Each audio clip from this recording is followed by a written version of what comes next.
Hello বন্ধুরা, নমস্কার। জয়গুরু। পার্বতীর সংসার চ্যানেলে আপনাদের সবাইকে জানাই স্বাগতম।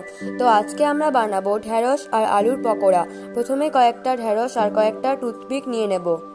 তো আমরা কড়াইটাকে আগে থেকে বসিয়ে দিয়েছি, বাট আমরা এখনো ওভেনটা অন করিনি। ওভেনটাকে আমরা পরে অন করব। আগে আমরা ঢেঁড়সের পেছনের অংশটা বাদ দিয়ে ঢেঁড়সগুলোকে দুই ভাগে ভাগ করে নেব। তারপর ঢেঁড়সের মাঝখানে দানা ও আঁশ বের করে নেব।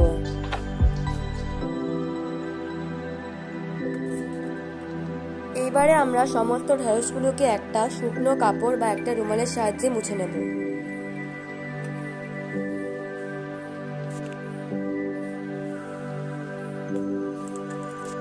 আগে থেকে আমরা দুটো আলু সিদ্ধ করে নিয়েছিলাম।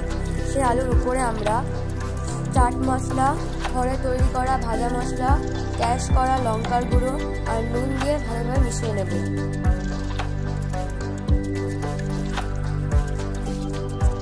এইবারে আমরা কড়াইতে সামান্য পরিমাণ সর্ষের তেল দিয়ে সেই তেলে গোটা জিরা ও জোয়ান ফোড়ন দেব।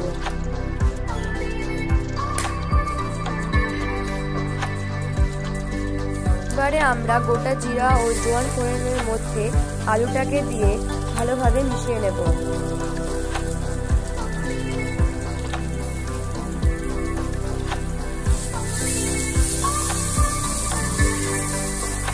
সবগুলোকে ভালোভাবে মিশিয়ে আমরা একটা পুর তৈরি করে নেব।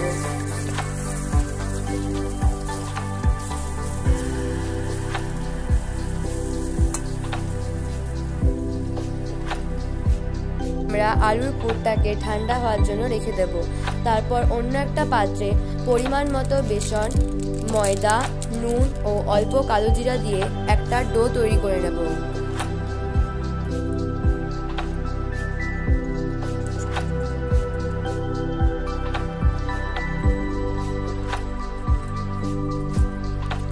এইবারে আমরা অল্প অল্প জল দিয়ে একটা ডো তৈরি করে নেব।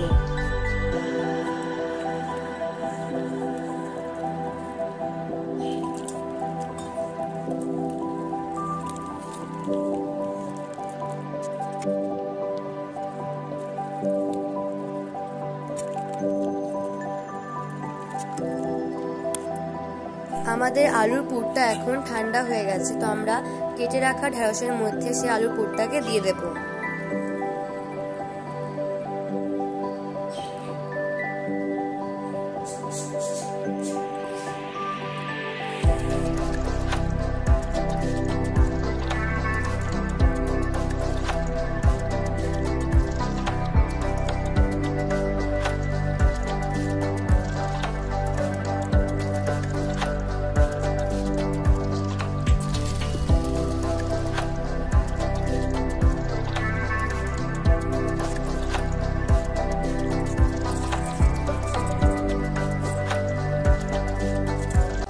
ঢেঁড়সের মধ্যে আলুর পুরটাকে দিয়ে দেওয়া হয়ে গেলে আমরা তার বাইরে একটা টুথপিক আটকে দেব।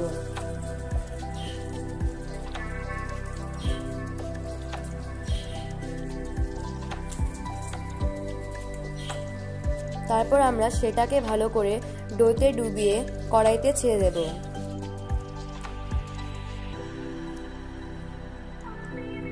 আবারও বলছি, প্রথমে আমরা ঢেঁড়সের মধ্যে আলুর পুরটাকে দিয়ে দেব। তারপরে তার বাইরে একটা টুথপিক আটকে সেটাকে ডোতে ভালোভাবে ডুবিয়ে আমরা কড়াইতে ছেড়ে দেব।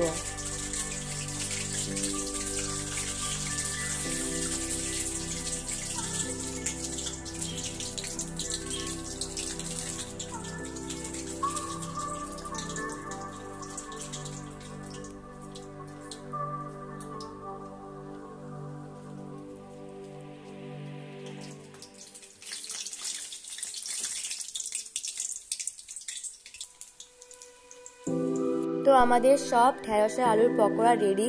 এবার আমরা পরিবেশনের জন্য অল্প একটু পুদিনা পাতা আর অল্প পরিমাণে টমেটো সস নিয়ে নিলাম। আজকের এই ঢেঁড়সের আলুর পকোড়া রেসিপি যদি আপনাদের ভালো লাগে তো অবশ্যই লাইক করবেন, কমেন্ট করবেন, শেয়ার করবেন ও সাবস্ক্রাইব করে পাশের বেল আইকনটি ক্লিক করে দেবেন। Bye bye.